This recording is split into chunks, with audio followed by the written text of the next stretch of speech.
Hi hello ಎಲ್ರಿಗೂ ನಮಸ್ಕಾರ. Welcome to my YouTube channel. ಪ್ರತಿದಿನ ಮಾರ್ನಿಂಗ್ ನಾನು ಕುಡಿಯುವಂಥ ರಾಗಿ ಮಾಲ್ಟ್‌ನ ಹೇಗೆ ಮಾಡೋದು ಅಂತ ನಾನು ಇವತ್ತು ನಿಮ್ಮ ಜೊತೆ ಶೇರ್ ಮಾಡ್ತಾ ಇದ್ದೀನಿ. ಈ ರಾಗಿ ಮಾಲ್ಟ್‌ನ ರೆಡಿ ಮಾಡೋದಕ್ಕೆ ನಾನು 6 ತರಹದ ಸಿರಿಧಾನ್ಯಗಳನ್ನ ಉಪಯೋಗಿಸ್ಕೊಂಡಿದ್ದೀನಿ. ಮತ್ತು ಫ್ಲಕ್ಸ್ ಸೀಡ್ಸ್, ಬೇಳೆಕಾಳುಗಳು ಅಂದರೆ 3 ಥರದ ಬೇಳೆಗಳು, ರಾಜ್ಮಾ ಕಾಳು, ಸ್ವಲ್ಪ ಶೇಂಗಾ, ಹುರುಳಿಕಾಳು, ಕೆಂಪಕ್ಕಿ, ಕಾಬೂಲ್ ಕಡಲೆ, ಕೆಂಪು ಬಟಾಣಿ, ಮತ್ತು ಹಸಿರು ಬಟಾಣಿ, ಮಖಾನ, ಬಾದಾಮಿ, ಡ್ರೈ ಫ್ರೂಟ್ಸ್ಗಳು ನೀವು ಯಾವುದಾದ್ರೂ ಯೂಸ್ ಮಾಡ್ಕೋಬೋದು. ನಾನಿಲ್ಲಿ ಸ್ವಲ್ಪ ಬಾದಾಮಿ ತೊಗೊಂಡಿದ್ದೀನಿ, ಸ್ವಲ್ಪ ಗೋಡಂಬಿ ಮತ್ತು ಓಟ್ಸು ತೊಗೊಂಡಿದ್ದೀನಿ. ಮತ್ತು ಜೀರಿಗೆ, ಸೋಂಪು, ಅಜ್ವಾನ. ಇದ್ರ ಡೈಜೆಷನಿಗೆ ನಮ್ಗೆ ಹೆಲ್ಪ್ ಆಗುತ್ತೆ ಅನ್ನೋ ಕಾರಣಕ್ಕೆ ಇವು 3 ಉಪಯೋಗಿಸ್ಕೊಂಡಿದ್ದೀನಿ. ಇದ್ರ ಜೊತೆ ಪಂಪ್ಕಿನ್ ಸೀಡ್ಸ್ ಆಗಿರ್ಬೋದು, ವಾಟರ್ ಮೆಲನ್ ಸೀಡ್ಸ್ ಆಗಿರ್ಬೋದು, ಸನ್ಫ್ಲವರ್ ಸೀಡ್ಸ್ ಕೂಡ ಈಗ ಯೂಸ್ ಮಾಡ್ಕೋಬೋದು. ಎಲ್ಲ ಕಾಳುಗಳನ್ನು ಅಂದರೆ ಮೊಳಕೆ ಬರೋಂಥ ಕಾಳುಗಳನ್ನ ನೆನೆಸಿಡಬೇಕು. ಅದಕ್ಕೆ ನಾನಿಲ್ಲಿ ಕಡಲೆಕಾಳು, ಹೆಸರು ಕಾಳು, ಕಾಬೂಲ್ ಕಡಲೆ, ಎಲ್ಲ ಕಾಳುಗಳನ್ನು ಒಂದು ಟೀ ಕಪ್ಪಲ್ಲಿ 1/2 ಕಪ್ಪಷ್ಟು ತೊಗೊಂಡಿದ್ದೀನಿ ಕಾಳುಗಳನ್ನ. ಮತ್ತು ಮೊಳಕೆ ಕಾಳು, ಹಸಿರು ಬಟಾಣಿ,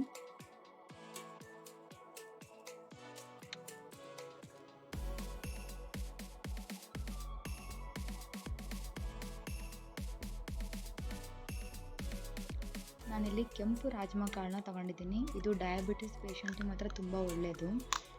ಆ್ಯಂಡ್ ಇಲ್ಲಿ ಶೇಂಗಾ ತೊಗೊಂಡಿದ್ದೀನಿ. ಎಲ್ಲ ಕಾಳುಗಳನ್ನು ಮುಂಚೆನೇ ಕ್ಲೀನ್ ಮಾಡಿ ಇಟ್ಕೊಂಡಿದ್ದೀನಿ, ಯಾಕಂದರೆ ಸಣ್ಣ ಸಣ್ಣ ಕಲ್ಲುಗಳಿರ್ತವೆ. ಸೊ ಹಾಗಾಗಿ ಎಲ್ಲ ಮುಂಚೆನೇ ಕ್ಲೀನ್ ಮಾಡಿ ಇಟ್ಕೊಂಡಿದ್ದೆ. ಇವಾಗ ಇದನ್ನು ಚೆನ್ನಾಗಿ 2 ಸತಿ ತೊಳೆದು ನೀರಲ್ಲಿ ನೆನೆ ಇಡಬೇಕು. ನಾನಿಲ್ಲಿ ಬೆಳಗ್ಗೆನೇ ತೊಳೆದು ನೀರಲ್ಲಿ ನೆನೆ ಇಡ್ತಿದ್ದೀನಿ. ರಾತ್ರಿ ಇದನ್ನು ನೀರು ಬಸಿದು ಮೊಳಕೆ ಕಟ್ಟಿಡ್ತೀನಿ ಒಂದು ಕಾಟನ್ ಬಟ್ಟೆಯಲ್ಲಿ. ಎಷ್ಟು ಚೆನ್ನಾಗಿ ಮೊಳಕೆ ಬಂದಿದೆ ಅಂತ ನೋಡ್ಬೋದು ನೀವಿಲ್ಲಿ. ಮತ್ತು ಒಂದು 30 ಗ್ರಾಮಷ್ಟು ಬಾದಾಮಿ ತೊಗೊಂಡಿದ್ದೀನಿ ಇಲ್ಲಿ ನಾನು.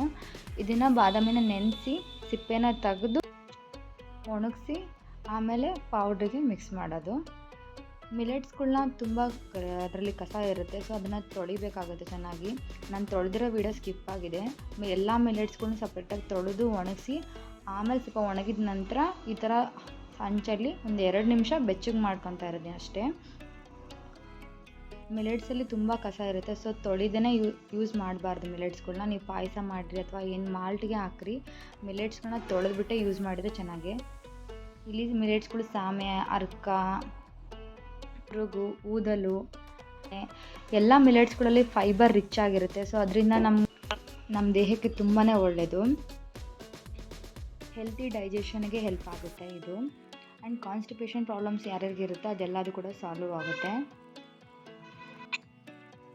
ನನಗೆ ಯಾವಾಗಲೂ ಇದೇ ಥರ ಮನೇಲಿ ಏನಾದರೂ ಮಾಡ್ಕೊಳೋದೇ ಇಷ್ಟ. ಸೊ ಹೊರಗಡೆ ಸಾಕಷ್ಟು ಪ್ರೋಟೀನ್ ಪೌಡ್ರುಗಳು ಡಯಟಿಗೆ ಅಂತಲೇ ಇರ್ಬೋದು ಅಥವಾ ವೇಟ್ ಗೇನ್, ವೇಟ್ ಲಾಸ್ ಎಲ್ಲದಕ್ಕೂ ಸಿಗುತ್ತೆ. ಆದರೆ ನಾನು ಯಾವಾಗಲೂ ಹೋಮ್ ಮೇಡ್ ಫುಡ್ನೇ ತುಂಬ ಇಷ್ಟಪಡೋದ್ರಿಂದ ಮನೇಲೇ ಮಾಡ್ಕೊತೀನಿ ನನಗೆ ಏನೇ ಬೇಕಂದ್ರೂ ಕೂಡ. ಹಲೋ ಹಲೋ ಅತ್ತೆ, ಏನು ಮಾಡಕತ್ತೀಯ? ಆ್ಯಕ್ಚುಲಿ ವಾಯ್ಸು ನಮ್ಮ ಚಿಕ್ಕ ಅಳಿಯಂದು. ಅವ್ನಿಗೆ ಯಾವಾಗಲೂ ಕ್ಯೂರಿಯಾಸಿಟಿ, ನಾನು ಅಡುಗೆ ಮಾಡೋದ್ರಲ್ಲಿ ಬಂದು ಕೇಳ್ತಿರ್ತಾನೆ, ಅತ್ತೆ ಏನು ಮಾಡ್ತೀಯಾ, ಏನು ಇವತ್ತು ತಿಂಡಿ. ಸೊ ಅವನಿಗೆ ಅಡುಗೆಲಿ ತುಂಬ ಇಂಟ್ರೆಸ್ಟ್. ಅವನಿನ್ನೂ ಇವಾಗ 3 ವರ್ಷದ ನಮ್ಮ ಅಳಿಯ. ನನಗೂ ಅಂದ್ಕೊಂಡ್ರೆ ತುಂಬಾ ಇಷ್ಟ. ಸೊ ಅವ್ನು ಬಂದು ಕೇಳೋದು, ನಾನು ಆನ್ಸರ್ ಮಾಡೋದು ಒಂಥರ ಇಷ್ಟ. ಸೊ ಮಿಲೆಟ್ಸ್ ಎಲ್ಲ ಹುರಿದ ನಂತರ ಇಲ್ಲಿ ಮೊಳಕೆ ಬರೆದಂಥ ಕಾಳು ಇರುತ್ತಲ್ಲ, ಬೇಳೆ ಕಾಳಾಗಿರುತ್ತೆ, ಕೆಂಪು ಬೇಳೆ, ಬಾರ್ಲೆ, ಫ್ಲಕ್ಸ್ ಸೀಡ್ಸು, ಆ ಥರ ಸಬ್ಬಕ್ಕಿ, ಎಲ್ಲ ಕಾಳುಗಳೂ ಈ ಥರ ಹುರ್ಕೋಬೇಕು. ಲೋ ಫ್ಲೇಮ್ನಲ್ಲೇ ಇಟ್ಕೋಬೇಕು ಗ್ಯಾಸ್ನ. ತುಂಬ ಜಾಸ್ತಿ ರೋಸ್ಟಾಗೂ ಹುರಿಯೋದು ಬೇಡ, ಸ್ವಲ್ಪ ಲೈಟಾಗಿ ಬೆಚ್ಚಗಿರ್ಬೇಕಷ್ಟೇ. ಈ ಥರ ನಾನು ತುಂಬ ವರ್ಷಗಳಿಂದನೇ ಕುಡಿತಾ ಇದ್ದೀನಿ ಮಾಲ್ಟ್ನ. ತುಂಬ ಚಿಕ್ಕ ವಯಸ್ಸಿಂದನೇ ನಾವು ಮಾಲ್ಟ್ನ ಕುಡಿತಿದ್ವಿ ನಮ್ಮ ಮನೇಲಿ. ಆದರೆ ಅಮ್ಮ ಜಾಸ್ತಿ ಈ ಥರ ಎಲ್ಲ ಕಾಳುಗಳೆಲ್ಲ ಯೂಸ್ ಮಾಡ್ತಿರಲಿಲ್ಲ. ಮೆಂತ್ಯ ಕಾಳು ಮತ್ತು ಸೋಯಾಬೀನ್ ಕಾಳು ಹಾಕಿ ರಾಗಿಗೆ ಮಿಕ್ಸ್ ಮಾಡೋರಷ್ಟೇ. ಆ್ಯಕ್ಚುಲಿ ಮಾಲ್ಟ್ನ ಕುಡಿಯೋಕ್ಕೆ ನನಗೆ ರೂಢಿ ಮಾಡಿಸಿದ್ದೆ ನಮ್ಮ ಅಪ್ಪಾಜಿ. ಚಿಕ್ಕ ವಯಸ್ಸಿಂದನೂ ಕುಡಿತಿದ್ದೀನಿ. ಸೊ ಇವಾಗ ಒಂದು 5 ವರ್ಷದಿಂದ ನಾನು ಈ ಥರ ಕಾಳುಗಳು, ಮಿಲೆಟ್ಸ್ಗಳು ಎಲ್ಲ ಮಿಕ್ಸ್ ಮಾಡಿ ಮಾಲ್ಟ್ ಪೌಡ್ರ್ ಮಾಡಿ ಕುಡಿಯೋಕ್ಕೆ ಸ್ಟಾರ್ಟ್ ಮಾಡಿದ್ದೀನಿ. ಆ್ಯಕ್ಚುಲಿ ಈ ಥರ ಕುಡಿಯೋದ್ರಿಂದ ತುಂಬಾ ಯೂಸ್ ಆಗಿದೆ ನನಗೆ ಮಾತ್ರ. ಡೇ ಫುಲ್ ಎನರ್ಜೆಟಿಕ್ ಆಗಿರ್ಬೋದು ಒಂದು. ಇನ್ನೊಂದು ನಮ್ಮ ಹೇರ್, ಸ್ಕಿನ್ನಿಗೆಲ್ಲ ತುಂಬಾ ಒಳ್ಳೆಯದು. ಮತ್ತು ಫೈಬರ್ ಕಂಟೆಂಟ್, ಪ್ರೋಟೀನ್ ಕಂಟೆಂಟ್ ತುಂಬ ರಿಚ್ ಆಗಿರೋದ್ರಿಂದ ನಮ್ಮ ಮಸಲ್ ಹೆಲ್ತಿಗೆ ಕೂಡ ತುಂಬಾ ಒಳ್ಳೆಯದು.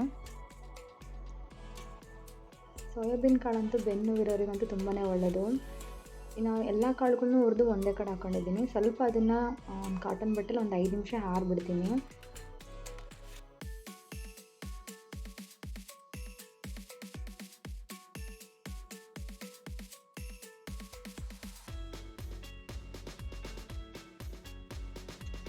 ಈ ಥರ ಒಂದು ಕಾಟನ್ ಬಟ್ಟೆಲಿ ಒಂದು 5 ನಿಮಿಷ ಹುರಿದ್ರೆ ಎಲ್ಲ ಕಾಳನ್ನೂ ಈ ಥರ ತೆಳ್ಳಗೆ ಹರಡಿ ಆರಿಸ್ಬೇಕು.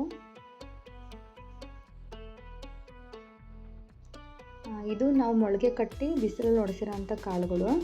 ಇದನ್ನು 2 ನಿಮಿಷ ಅಷ್ಟೇ ಲೈಟಾಗಿ ಹಂಚಲ್ಲಿ ಬಿಸಿ ಮಾಡಿದರೆ ಆಯಿತು. ಬಾದಾಮಿ ನೋಡ್ಬೋದು ಸಿಪ್ಪೆ ತೆಗೆದು ಒಣಗಿಸಿದ್ದೀನಿ. ಸೊ ಅದನ್ನು ಕಾಳು ಜೊತೆಲೆ ಮಿಕ್ಸ್ ಮಾಡಿದ್ದೀನಿ. ಕೆಲವೊಂದು ಸಲ ಸಪ್ರೇಟಾಗಿ ಡ್ರೈ ಫ್ರೂಟ್ಸ್ ಜೊತೆ ಮಿಕ್ಸ್ ಮಾಡಿಬಿಟ್ಟು ಮನೇಲೇ ಡ್ರೈ ಫ್ರೂಟ್ಸ್ನೆಲ್ಲ ಮಿಕ್ಸ್ ಮಾಡಿ ಆಮೇಲೆ ಜೀನಿಗೆ ಹಾಕ್ಸ್ಕೊಂಬಂದಿರ್ತೀವಲ್ಲ ಕಾಳುಗಳು ಅದ್ರ ಜೊತೆ ಮಿಕ್ಸ್ ಮಾಡ್ತೀನಿ. ಇವಾಗ ನಾನು ಈ ಸಲ ಮಾಡಬೇಕಾದ್ರೆ ಬಾದಾಮಿನ ಅದ್ರ ಜೊತೆಲೇ ಒಣಗಿಸಿ ಕಾಳುಗಳ ಜೊತೆನೇ ಮಿಕ್ಸ್ ಮಾಡಿದ್ದೀನಿ. ಸ್ವಲ್ಪ ಒಂದು 2 ನಿಮಿಷ ಅಷ್ಟೇ ಈಗ ಹಂಚಲ್ಲಿ ಈ ಥರ ಬಿಸಿ ಮಾಡ್ಕೋಬೇಕಷ್ಟೇ. ಹುರಿಯೋದೇನು ಬೇಡ, ಯಾಕಂದರೆ ಬಿಸಿಲಲ್ಲೇ ಆಲ್ಮೋಸ್ಟ್ ಚೆನ್ನಾಗಿ ಇದು ಡ್ರೈ ಆಗಿರುತ್ತೆ ಎಲ್ಲ.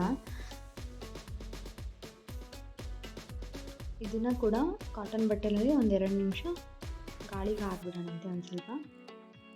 ಇವಾಗ ಡ್ರೈ ಫ್ರೂಟ್ಸ್ನ ಸ್ವಲ್ಪ ಹುರ್ಕೊಳ್ಳೋಣ ಹಂಚಲ್ಲಿ. ಬಾದಾಮಿನ ಮುಂಚೆನೇ ನಾನು ತೊಳೆದ್ಬಿಟ್ಟು ಒಣಗಿಸಿಟ್ಟಿದ್ದೀನಿ ಬಿಸಿಲಲ್ಲಿ. ಇವಾಗ ವಾಲ್ನಟ್ಟು, ಪಿಸ್ತಾ ಮತ್ತು ಸ್ವಲ್ಪ ಗೋಡಂಬಿನ ತೊಗೊಂಡಿದ್ದೀನಿ. 3 ಚೆನ್ನಾಗಿ ಹುರ್ಕೋಬೇಕು. ಆ್ಯಂಡ್ ಸೀಡ್ಸ್ನ ನಾನು ಇದು ಆದ ನಂತರ ಹುರ್ಕೊತೀನಿ. ಸೀಡ್ಸ್ನ ಇದ್ರ ಜೊತೆನೇ ಹಾಕ್ಕೊಂಬಿಟ್ರೆ ಅದು ಬೇಗ ರೋಸ್ಟ್ ಆಗಿಬಿಡುತ್ತೆ. ಇವಾಗ pumpkin seeds, sunflower seeds and water melon seeds 3 ಸೀಡ್ಸ್ನ ಸ್ವಲ್ಪ ಹುರ್ಕೊತಿದ್ದೀನಿ.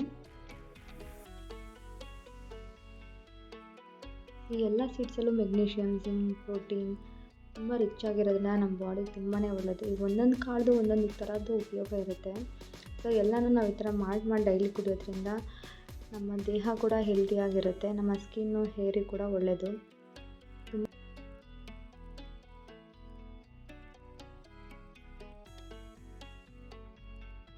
ಆ್ಯಂಡ್ ಈ ಎಲ್ಲ ಸೀಡ್ಸ್ ಜೊತೆ ನಾನು 1 ಕಪ್ ಮಖಾನ ಕೂಡ ತೊಗೊಂಡಿದ್ದೀನಿ.